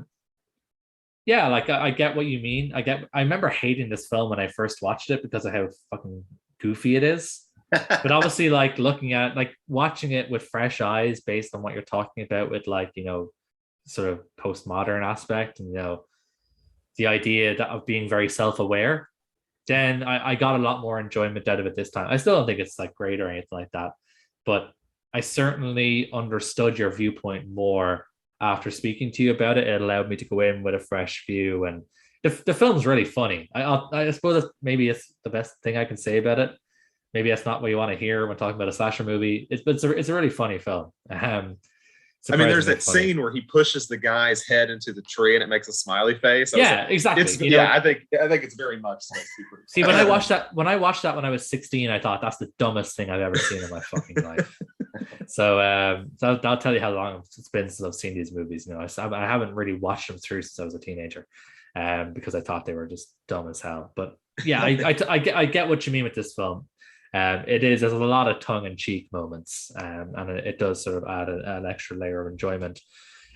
One thing that is not enjoyable in any way, shape, or form is Jason X. That film is an abomination. That movie's amazing. That's not even, no, hold on. Like I was totally ready to go in with, this is going to be, like, I was thinking of Jason X, like when I think about this, I was like, this is definitely like one of those films, like it's so bad it's good. It's like so stupid and goofy, it makes it really entertaining. It's not even like goofy or funny or entertaining. It's so bad in just every way. It's awful. It looks like shit. It looks like the set and the costumes looks like an early 2000s sci-fi channel TV series. The story's boring. That's the biggest thing I can say. The film is boring as fuck for so much.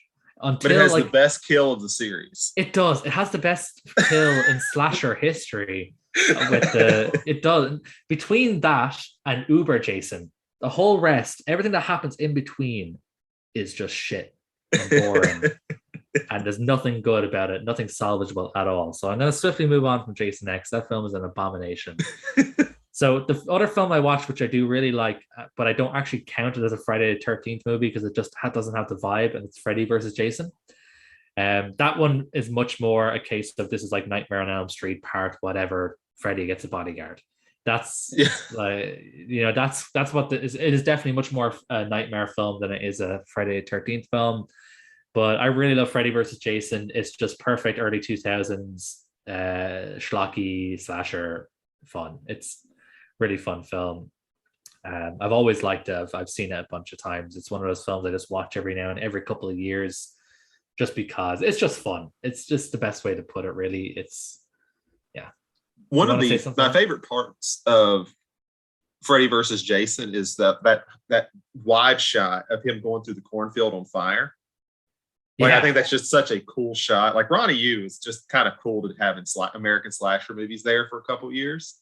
I would love to see him come back and do it again. yeah. Like it's a super stylish movie. It's the opposite of Jason X. It's just it's really stylish. It's just nice, just early 2000s schlocky horror. But like it is actually it's a really enjoyable film. I got a lot of enjoyment from it. And then I watched the 2009 sort of reboot of Friday the 13th, and it's like this is like low key like the best Friday the 13th movie. It's kind of weird like how much better it is. Like the first 20 minutes, it does peak in the first 20 minutes. It never gets better than that. Mhm.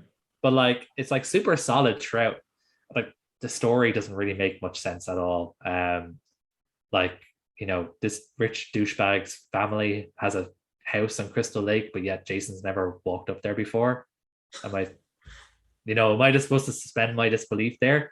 Yes. They've never come across Jason Yes. in like how long they've had that house. But and why all of a sudden he goes to that weird redneck. Why does he all of a sudden want to show up there and kill that redneck dude as he's looking at a porno mag? There's a lot of stuff in there that doesn't makes no sense at all. But from like a story point of view, Yeah. and Jared Padalecki annoys the fuck out of me.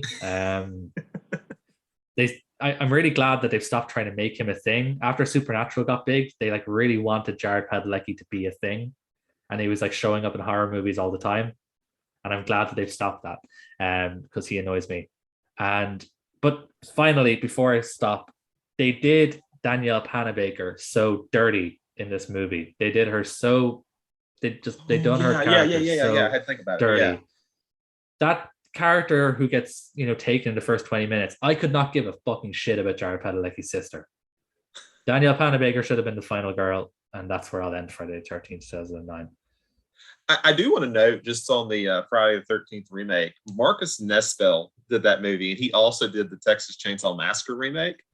Okay. He sort of got the idea of how to do a remake. Like, yeah, a lot of the story in Friday the 13th doesn't make sense, but it basically just like, hey, the first 4 movies that were good? Here's a highlight reel of them.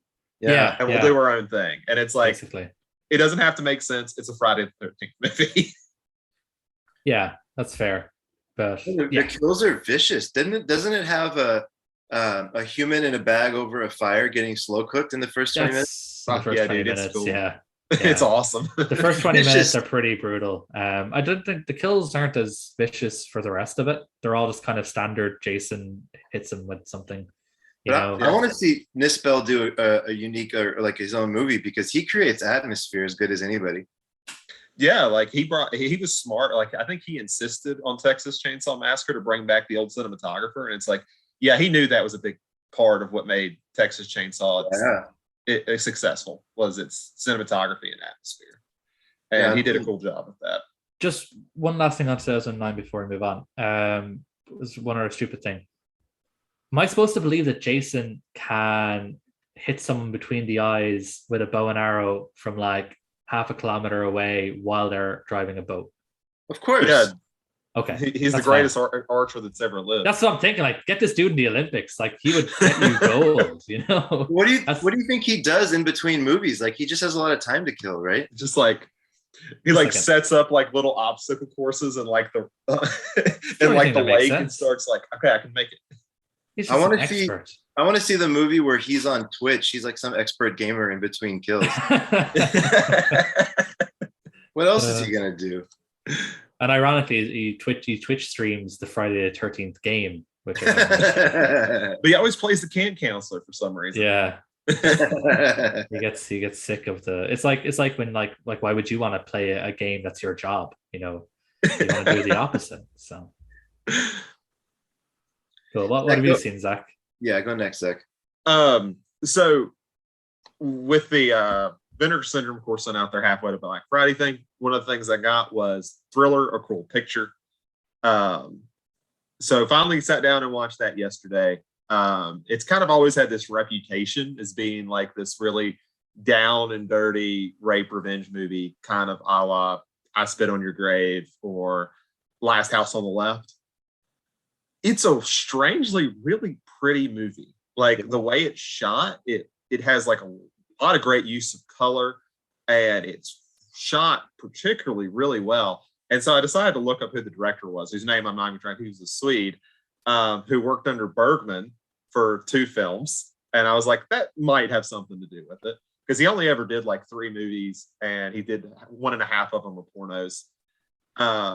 But this one is kind of that half. And it's the only thing I'll say that's really awkward about this movie is they have this really pretty movie that, has some dark elements to it, but it's more like Female Prisoner Scorpion or the revenge film from 2017 that focuses a lot on style. But then you have these really close-up hardcore inserts of porn, and it just like takes you out of it so much. You could tell it was like, okay, so we've got to like mandate this for a couple different people. So we need to have a version that has a lot of Sam Peckinpah-esque slow motion violence, which is a ton of that in there. And I was like, good thing Sam Peckinpah did that 4 years ago so everyone else could do it. But and then it's just the porn inserts. You're like, why are these here? Like if they were in like Last House on the Left or I Spit on Your Grave, but like, yeah, that makes sense. It just makes no sense here. But overall, really good movie. I can see why, going back to Tarantino, why he ripped the hell off of this movie. It's a cool movie. Christina Lindbergh has no lines in the movie, and she does great. Really exceptional how well she does. But that was my watch. There was, just real quick, I don't know if this is the reason why, but there's a movie that came out. Okay, this was 73. There's a movie that came out in 67 from Sweden called I'm Curious Yellow. Yeah. And it also has a lot of, it's a funny movie with some very close-up shots of penetration. And I think like there must have been something in that sort of like art culture at the time in Sweden of trying to push the boundaries of what could be in a film, because I Am Curious got banned. It was the movie that led to a massive battle in the US because the US tried to ban it, and so it actually helped shape the definition of pornography in the US through like a 3-year long court battle or something, maybe 5 years. Is that the one where it's like, I don't know how to define porn, but I know what it is when I see it? I think that's actually where that quote's from. Yeah. And so I do wonder if there's something to be said of just like people trying to push the boundaries of what could be done in a movie a little bit there from Sweden. Yeah, I mean, it was real fascinating because I was real surprised. I'd heard about the hardcore insert, so I kind of already decided, like, okay, this is going to be an I Spit on Your Grave type movie. And then there's like these beautiful shots outside of like in the fall. I was like, this is she has an eye patch to match like every outfit. It's very color coordinated. Yeah. The sets obviously had a lot of thought into them. And then you just have this and you're like, oh, Jesus Christ. I was like, it just comes out of nowhere and you're like, oh, okay, there they are. Maybe I shouldn't watch this in the living room with my window open. Perfect. What about you, Chris? What have you watched? I'll talk about what I watched quickly, and then I'll get into what we're going to watch next together. Okay. So remember how we spoke about Rainy Dog? Mm-hmm. So I finally finished the trilogy. I had seen Ley Lines before, but it had been a long time. I wanted to rewatch it. And I think as much as I liked Rainy Dogs, I think Ley Lines might be Miike's masterpiece if you want to look at him from like an art house lens, mm-hmm. as opposed to a exploitation director. So, there's the theme. I don't know if y'all have seen Shinjuku Triad, but it's the same theme in Rainy Dog. And then he does it here as well, where it starts off with some despicable actions or some despicable characters or some characters that are on kind of like the wrong side of the law in one way or another. And then over the movie, you get to feel like a sympathy towards them. And you get to see this other side of them where you see that they also desire to have like a love or a bond or that family kind of relationship. And in Shinjuku Triad, it's the relationship between brothers. In Rainy Dog, it's sort of a romantic relationship with a I guess, you know, uncommon family or an atypical family. And then in Ley Lines, it's friends. So basically what happens is throughout the movie, it starts off almost feeling like a Clockwork Orange. You're like, where is this going? Because it's this band of, you know, just basically rebel rousers or troublemakers that go and they hurt people without thinking about it. They strong arm people. There's kind of a funny scene in the beginning. The guy, it's so extreme where the main character, his name is Ryuichi, he gets denied a travel passport. Mm-hmm. And the guy who's working in the passport office, you see a kind of a wide shot of the whole room. And you see this character, Ryuichi, walk over to a potted plant that's about 6 feet tall. So you can imagine the size of the pot that the tree's in.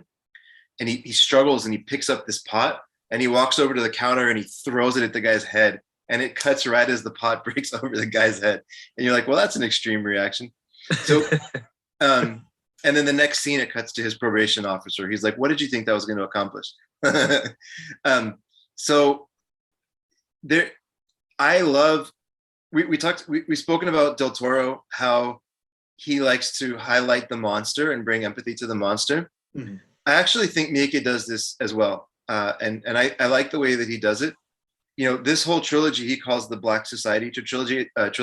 I think that's a poor translation. I think it's really a movie about crime, a trilogy about crime, right? And looking at criminals from the lens of empathy. And so as this character, Ryuichi, he's not connected to his home family. He turns to his friends in this life of crime. And over the course of the film, you see him transition to this honorable guy.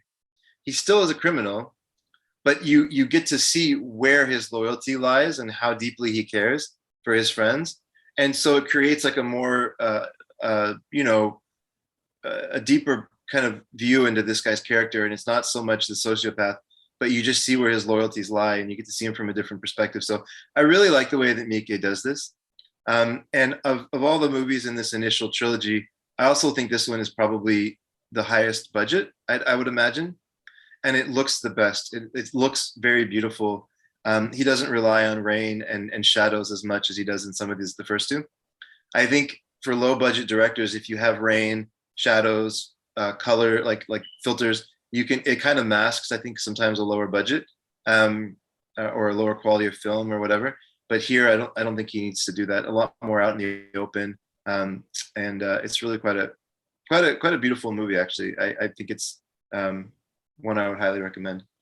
I'm curious to check them out because I wonder how because I know they're not like direct sequels or anything. They're just kind of like thematic sequels, right? That's kind of the idea behind all of them.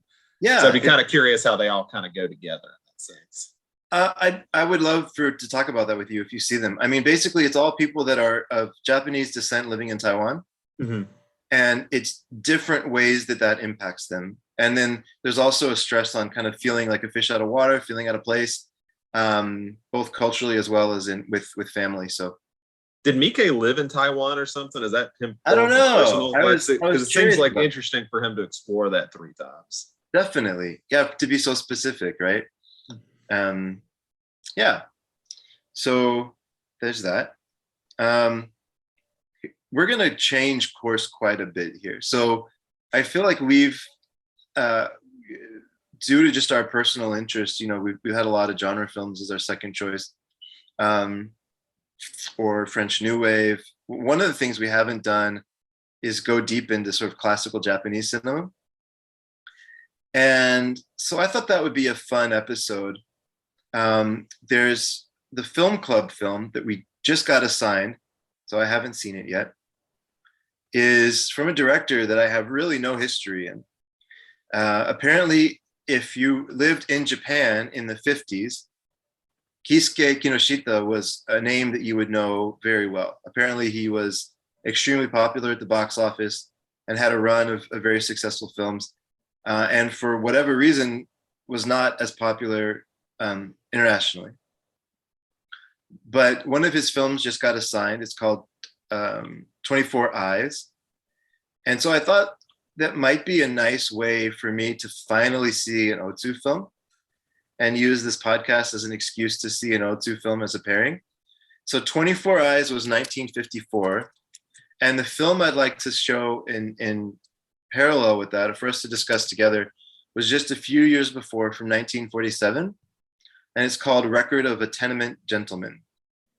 So that's the film I want to recommend that we watch along with the Film Club film, unless y'all have any violent reactions.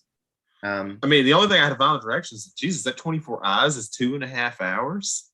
I did not realize that. It balances out though, because because the other one's short. The other one's short. Yeah, that's how I am justifying it in my brain. Because I was like looking, I was like, oh, let me add these to my watch list. So I have to ask you guys, wait, what the hell are we watching again? And I was like, holy shit, that movie's long. Yeah, about a school teacher. Yeah, it seems like it's going to be long for the content because the basic synopsis doesn't exactly paint a picture of a very plot heavy film. So I'll be interested to see how it goes. Yeah, this will be an interesting week, and then I got to figure out something for Persona because I know Adam, you're itching to talk about Persona. I am itching to talk about Persona. So I'm sure you can find something nice and weird to pair with. Oh, I'm sure I can. So, but I'm excited to check these out because I've never seen either one of these directors. I was actually I was gonna pick I Am Curious Yellow to pair with Persona so we could have a hour and a half discussion on the definition of pornography, but decided to go with this instead. I was waiting for you to pick something from Seconds. Just make it easier on yourself, Zach, and just pick Mulholland Drive again, and we'll just watch that again. Yeah, we could just you can re-edit that just back in, right? Yeah, I'll just do exactly. It'd be very Lynchian of me. I'll put it in. I'll do it backwards. I'll put it in with the audio backwards, and we'll see what people think. Awesome. Perfect. So that wraps up the stuff, guys. Listeners, thanks for listening. You got a bit of a preview of what's coming up in the next couple of weeks, anyway. So 24 Eyes and Persona Record are the headline films, and we're going to have some pairings of those as well.